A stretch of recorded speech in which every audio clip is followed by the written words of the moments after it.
So it used to be that we would encode this using a recurrent neural network, right? Well, this is still what a lot of people use, but we use what's called a sequence-to-sequence model, okay? We did not do this last week, we did something a little similar. So we put this through, and then we run each of these through, and then we get a hidden state. We decode it into this state, our hidden state. And that like kind of just that encodes the meaning of the sentence, right? The essence of the sentence. Does that make sense? This is traditional recurrent machine translation. Why not? It's really hard to see. Yeah.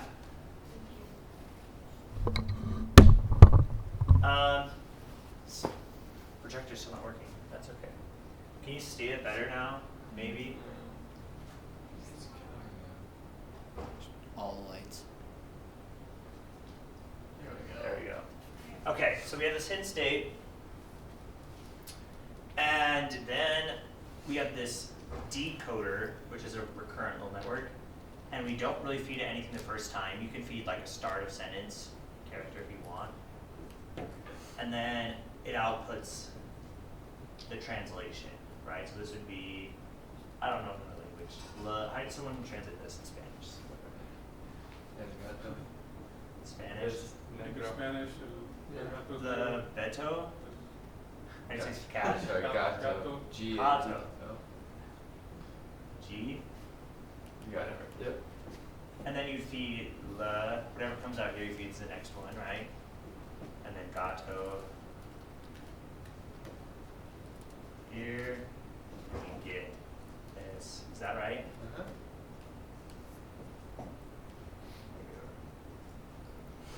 Goes in. And how do we know when to stop? Because part of our language is a end of sentence character. So it breaks that. It says it's done. So this is a traditional sequence-to-sequence model, okay?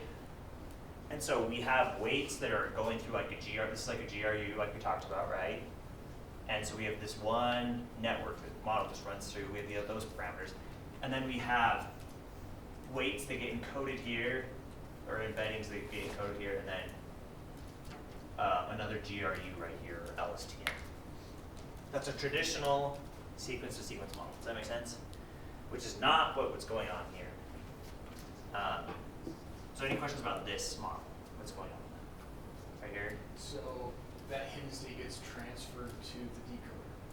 Yeah, that's That's kind of critical, right? yeah, that is very critical. Because right now we don't feed anything in, just start of sentence, so like that's where it's the essence of the sentence. Yeah, does that make sense? Good question. Anything else? Any other questions about this model? Okay. So now we'll talk about the other model, this new model, attention, which is not a recurrent network. So if we have the sentence, the cat is black, what it's going to do is we're going to get embeddings for all of these guys, and then it's going to feed those through the network, and then we're going to output a sentence. Like, so this is our input sentence, and this is our output sentence. So right now it's just all blanks. And so we feed this through the network, and then we feed this through the network, and we get a prediction for this. And then we feed this through the network with the output, like you use the output and the input into the network, and then you do that for every token or word that you're predicting. Does that make sense? How that's different? So for every token, it's not like a sequence we're running through, but it's like we're running through the network each time. I noticed you saying the word token. It's also in this code. What does that mean? So token just means an item, like a distinct item that we use. So you can either mean like It could be a a character or a word. It's depending on like what level you're at, right? So in this case, our tokens are words. Okay. Yeah, that's a good question. Okay, does that make sense? Okay, let's try to get this projector to So work. they're dictionaries? Tokens? No. So what were you saying about the res, like a dictionary? You might want to, I think the Oh, I want an is audio only. control. That's why. Silly me. What were you saying? So what what is it talking about when it says values, keys, and dictionaries? Yeah, we'll talk about that. That's like kind of confusing. Yeah, but we'll talk about that. Does everyone understand what an embedding is? Who wants to go over that? Anyone? Okay, did you talk about that in class? Okay, Yeah. sweet. So simplistically, it's just a way of changing words to a vector space where the vectors like indicate relationships to different words. Yeah, it encodes meaning numerically in space for those words. Yep, that's exactly right. Just to confirm, so with the attention model, it goes, instead of just going word over, word over, word over, we're doing the full sentence in English, getting the first output, then doing the full sentence again with that output, then the full Exactly. sentence again with the next output, Yep. full sentence again with the next output. Yep. that's Okay. exactly right. And that trains our hidden state better. So there's not really a hidden state. Okay. Like I guess there is. They call it an encoder.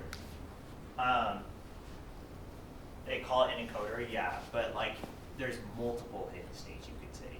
Okay. So I don't, to be honest. Like I told the people here at 5 o'clock, I don't understand this paper fully. So this is more of a group study session moderated by me. Okay, like this paper was written in December of 2017. So like this wasn't even written when I was in this class. So, we train the encoder, but then we don't continue training the encoder while we're passing the new items through. You're training them all at the same time. You're training both. Okay. Yeah. All right. So why is it not working now? Anyone? Turn it off and then turn it back on again. Can we try turning it off? Okay. So to go over the grading standard, there's only like really 2 things you need to do.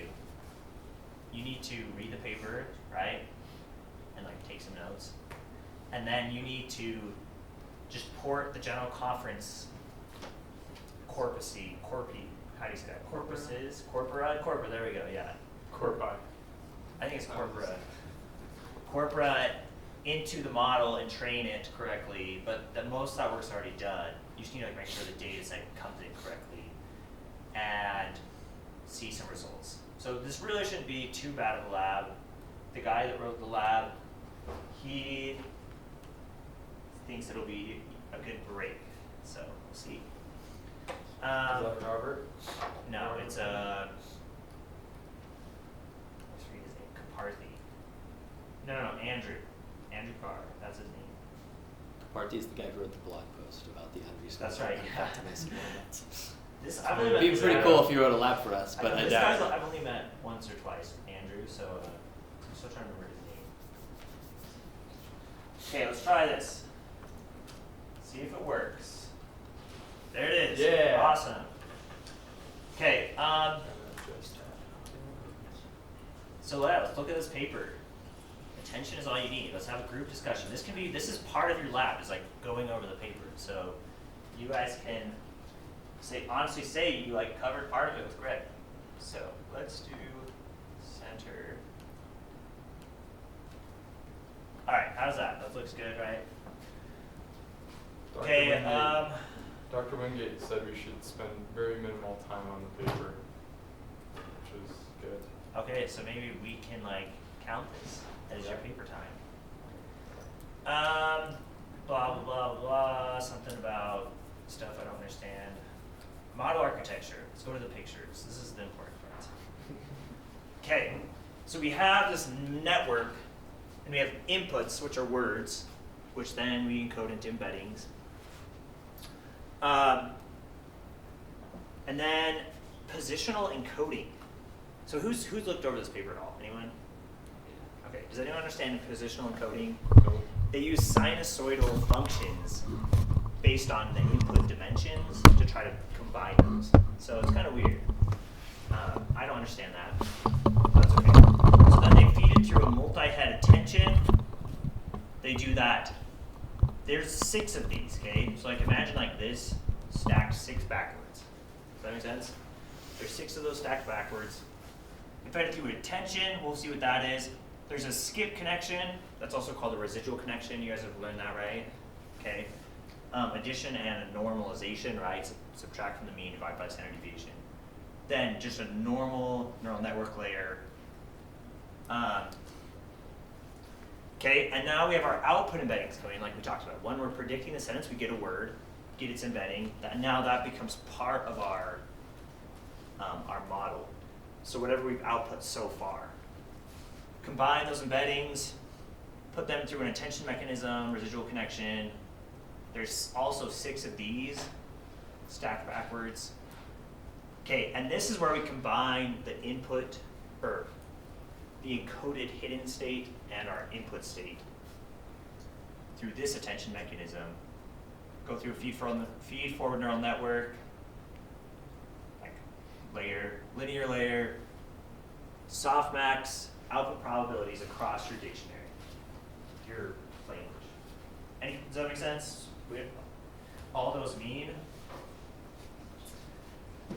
Kind of, right? It'll make more sense when you do it. So I have a question. Yes. Is that like because that doesn't look like an LSTM or It's nothing like it, yeah. Is this even an RNN? No. Gotcha. Good question. Dan. To build off of that, we see these papers of residual networks that are like giant, right? Yeah. Just layer after layer after layer.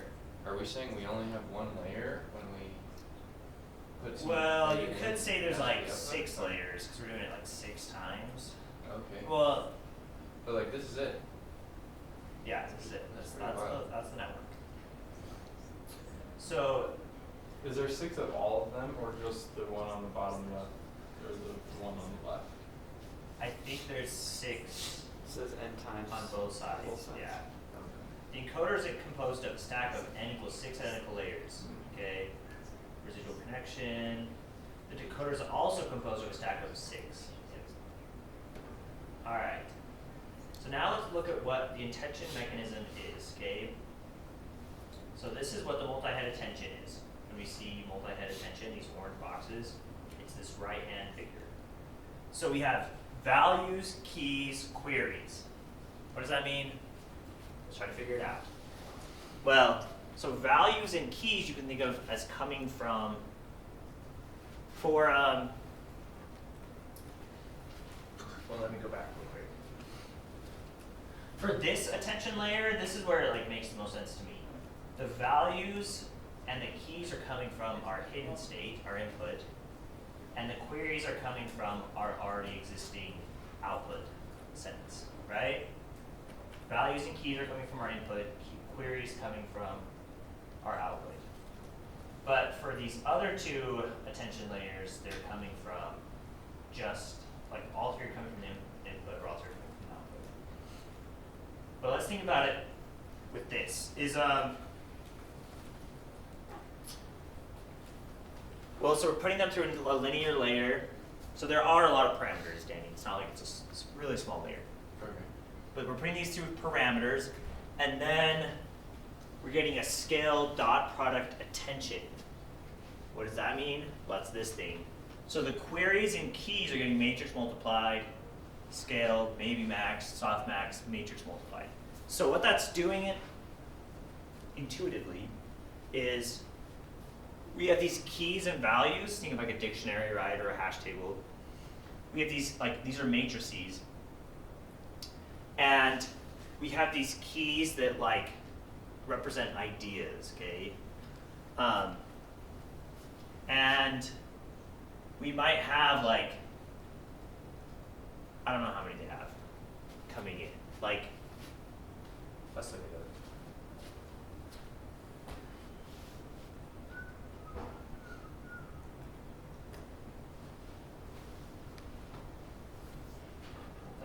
Attention. So the keys and values are like a dictionary? Or Yeah, keys and like a- queries? Yeah, Which one? keys and values, yeah. Well, it's like a Python dictionary, right? Yeah. Okay. All right, so what's the dimension of our output of all of these are 512. So each of these are 512. Okay. So we have like a 512 vector coming in with a k. And so, wait a second. I have to think about this. Because Q and K are those matrices or vectors?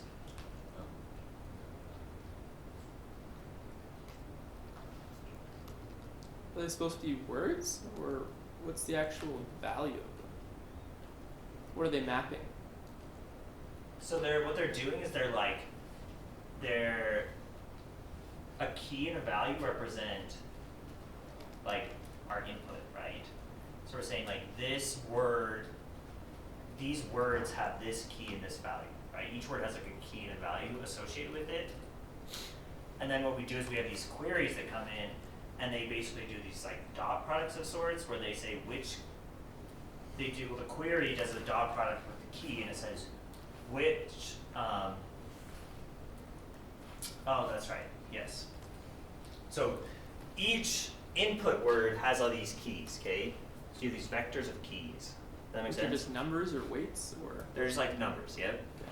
And then we dot product each of those with Q, our query, which is coming from our input or output. So we're saying this is what like we're missing or we're looking at for our output. This is like the idea we're looking for. So if we have the cat is, that's like encoded in our query, and we're saying like this is kind of the idea we're looking at. And then we like dot product this with all the k's, and we get this vector of of values, right? So a dot product shows you how similar vectors are, and so we say which word in our keys is most similar to our query. Does that make sense? Because in a translation, the words are switched around in their order, and so here we're saying like which of these keys in our input is most similar to the idea we're looking for our query. Is that okay? Who can repeat that back and actually understand it? Clay. So basically, because we're trying to, the keys are the inputs that we have, right? So the words, the cat is black. Those are our keys, right? And the query is whatever our output, like what output we're trying to get out is, right? And so essentially what we're doing is we're trying to find the word in the query that looks most similar to the word in our input, because in some languages adjectives and nouns are flipped, so you can't just go one to one to, you can't just like proceed down linearly. You have to sometimes, I mean, if you think about like a language like Japanese, it'd be like even crazier than English or Spanish or English and French. Right. Awesome. Is that right? Yeah, that's exactly right. So we have this matrix basically of Q's or keys, and then you have like this vector Q, and then that's like going through this matrix multiply, and we're getting a vector which we're softmaxing. We're saying which of these ideas is most likely, probabilistically, right? So And then we're matrix multiplying those probabilities into the values, so that we extract the value of those sentences, like the embeddings of those sentences, that is the most similar. We're getting the idea out. We're saying which idea of these out of these values do we want? What were you gonna say, Jacob? Oh, I was just wondering which of these units are trained. So these are all like the results of layers. So these are all trained, right, through this linear layer. So those all have weights. And then this has weights, that has weights, that has weights. So when you're first going into the attention mechanism, that's where the weights are happening. It's right there. So those linears, those weights are changing based on trying to make things similar after it goes through the scale dot product attention. I think the linears are changing what's actually getting put into the scale dot product attention, right? So the Q, K, and V first go through the linear, and then they go inside the scale dot product attention. Is that right? Yep. So by changing the weights of those linear layers, you actually change the values that come out of your scale dot product attention. And so that's like changing the encodings of the stuff that's going inside of it, right? That's exactly right. And then the linear at the top would be changing the decoding weights. Or yeah, I don't know if this is a true decoder, but yeah, it's combining everything. okay. Yeah. Okay. So I think that makes sense, right? For the most part, you actually don't need to code this up. Remember, this is like very new and pretty advanced, so don't feel like you have to understand everything here. And then look, softmax. What we're getting is we're getting a probability distribution of which value we think, which idea is most, should we focus on the most for the output. There's our weights for the linear. These are the linear layers we were talking about.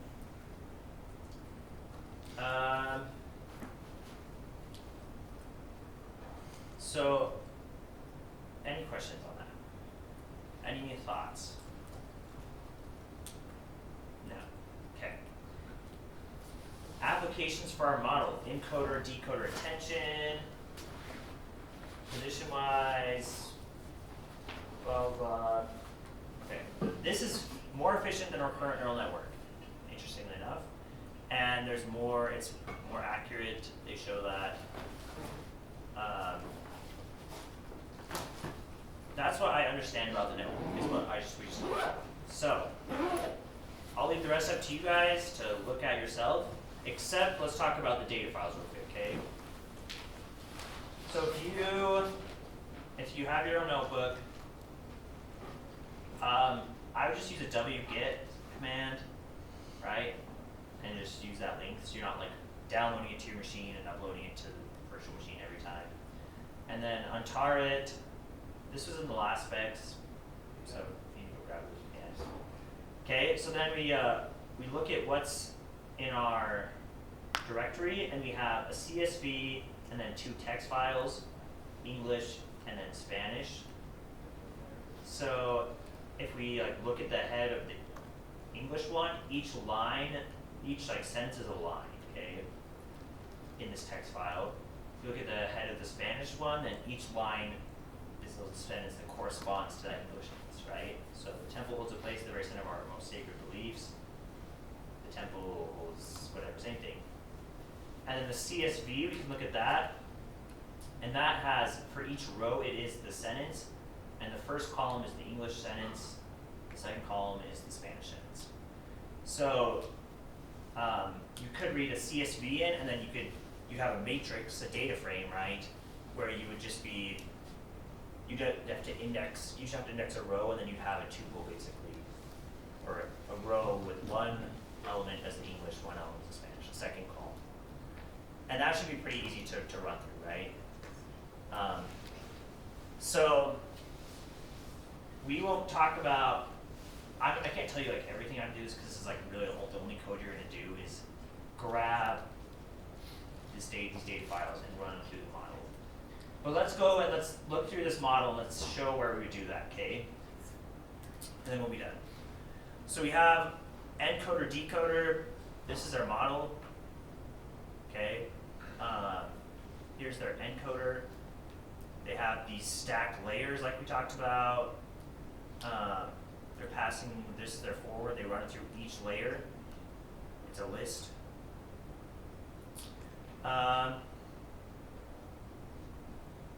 So then this is their layer class. Here's where they're putting it through some parameters. Or this is when they're normalizing. That's what they're doing. They're normalizing here.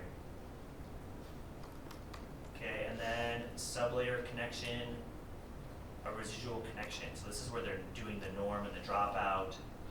They're just putting it through there. They're doing an encoder layer. So here they're running it through an attention mechanism, and then the feed forward network, which they define up above. I'm pretty sure feed forward was just a linear layer. Okay, here they talk about the attention. Let's look at this. Positional encoding we talked about. They use the sinusoid, the sine and cosine. They they explain more about it here. I don't understand it. I can't.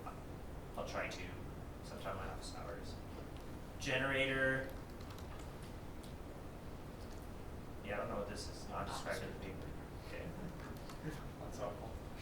Right. This section describes the training regime for our models. Okay. Here's the optimizer they use. They wrap it up. Okay, Step so size. what is a wrapper? So it's just a function that calls another function, basically. It's like a candy wrapper, right? So it's like it's a function that just like it extracts some of the implementation of that function that it's calling. Okay. So you just have to like call it real quick. Optimizer. Here's their regularization, real world example. Okay, this is what we want. So,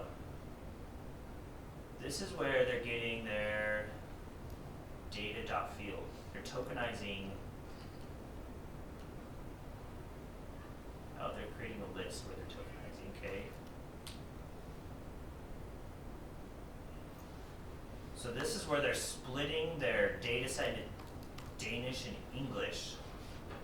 So this is probably where we want to put our text files in, right? Somewhere right here. So this is the cell we want. And then they run through their batches. They create the batches. There's an error, that's not good. Create the model, load into our GPU, all right. Get the results. So I'm guessing that if you guys just focused on this right here, you could do everything you needed to, right? So the source and target, that's what's passed into the optimizer, the model? No. The big capitalized, or is it train val? Oh, So train and val, those are train, val, and test. Those are our three. so do we need to make our own test set? Like separated? I don't have everything imported, so. Separated in our own test? Yeah, so I dollars and would such? just like, I think, I would run theirs, and then I would see what train and val and test are. I think there are two rules, right? Each one's in English and then Spanish sentence. And so I would just run through, and this should be pretty easy. Just create a train, val, and test of English and Spanish sentences. Should you like randomize it so that we take random, like a random? Yeah, a 30%? random train test split. Yep, that's important. But really, like, change these lines of code, import your data files, and like you've done the lab. And we just talked about the model, right? So that's like most of it. Maybe you guys could like skim it a little more, but okay. Any other questions? Not that I know what to ask. What are the SRC and TGT doing? I actually do not know what that is. Looks like there's just I think it's just like a. it's using it for a split function. They're splitting the tokens. I'm guessing this is. Oh, yeah, they're probably splitting it by the tokens because they put the tokens inside of. Here, I'm gonna run this real quick. Let's look at it. Can we also like download English, and because there's Spanish as well. We just do like download ES. Well, I don't even know if you need to use this. To be honest.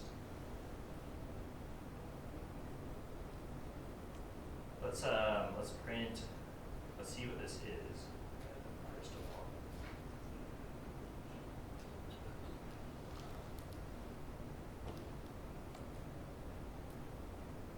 But it's looking like this is some type of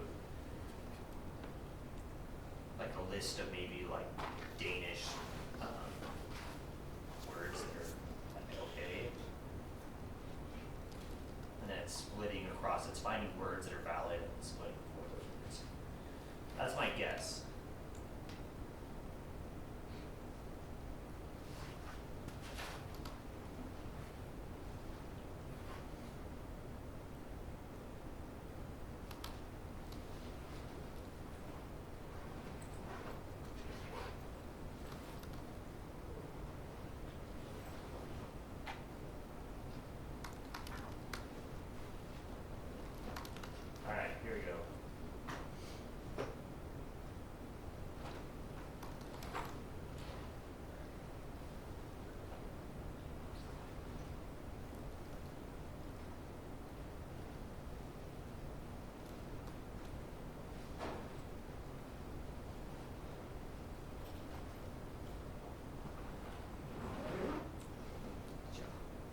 I think it's just tokenizing stuff, right?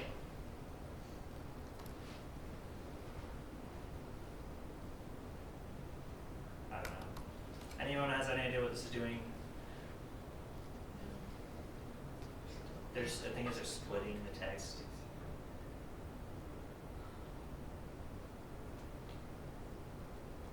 So do we ever make like a, You could try printing out the source of arguments. do you ever make like a Oh, I think I database of know what all they the are. words in like English and Spanish? Or does it just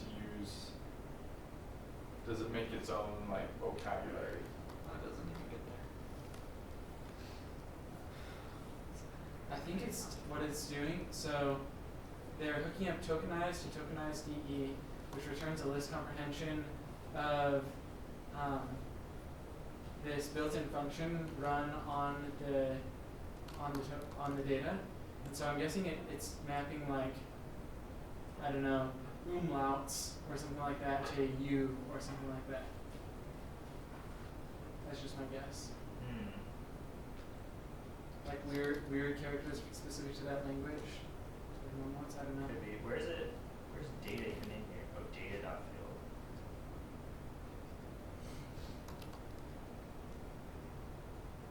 Could be any one of them. There it is. Yeah. Anyone 300 cells. Found it.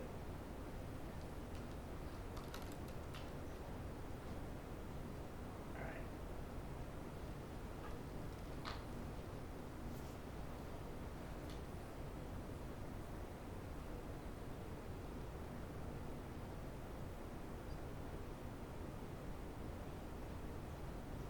Oh, this might take a while. It's running through whatever course this is. So is it making, do you have to make like your own, is this making its own vocabulary or like for No. us will it just I don't think so. compare? I think what it's doing is it's just like creating a list of words. And then it's just like, I think there is a dictionary saying like, here's valid words. Possible translations for, Well, no, it's just like, this is like a list of words in English. oh, okay. And if it's not in here, don't include it. And it gets those words from From, this I think, database, from this. the spacey. So we will also need to use spacey. You can, I don't think you have to. You don't have to, Yeah. because it will learn everything it needs to just by comparing. Yeah, I mean, and like, we're not looking for like incredibly state-of-the-art translation. So if you include garbage words, words that aren't familiar or not very used, it's okay. Oh, it's a torch text data example. What the heck?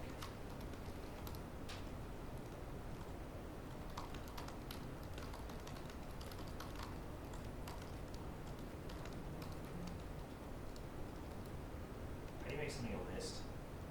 Just call it a list, right?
Could you show us Lab was that? only put up at like 1 o'clock, so I'm sorry.